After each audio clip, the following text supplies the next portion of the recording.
सगळं कळून सुद्धा आई साधीभोळी असते. सगळ्यांचं ती सगळं करते, पण स्वतःचं मात्र सगळं विसरते. अशी कशी नाही साधीभोळी असते? सकाळी सगळ्यांना हातात चहा नाश्ता देते, पण स्वतः मात्र तोच चहा नाश्ता थंड झाल्यावर घेते. अशी कशी नाही साधीभोळी असते? जेवण झालं रे झालं, सगळ्यांची पानं कशी भरभर वाढते. जेवण पुरेल की नाही म्हणून स्वतः मात्र जरा शेवटीच जेवते. अशी कशी नाही साधीभोळी असते?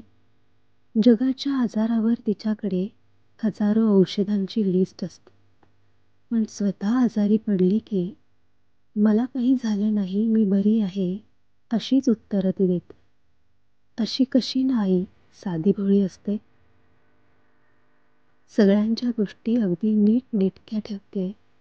डब्यापासून रुमालापर्यंत सगळं हातात आणून देते.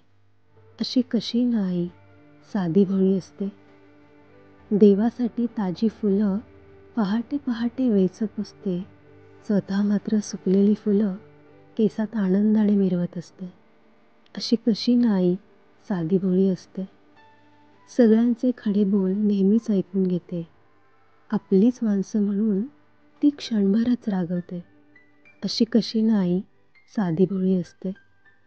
तसं रागावणं फार काही जमतच नाही तिला. रुसण्याचा उगाचच एक भाबडा प्रयत्न करते.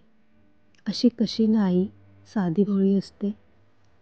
तिच्या नजरेत कायम माया आणि प्रेम असते. ती म्हणजे एक वेगळंच समीकरण भासते. अशी कशी नाही साधीभोळी असते?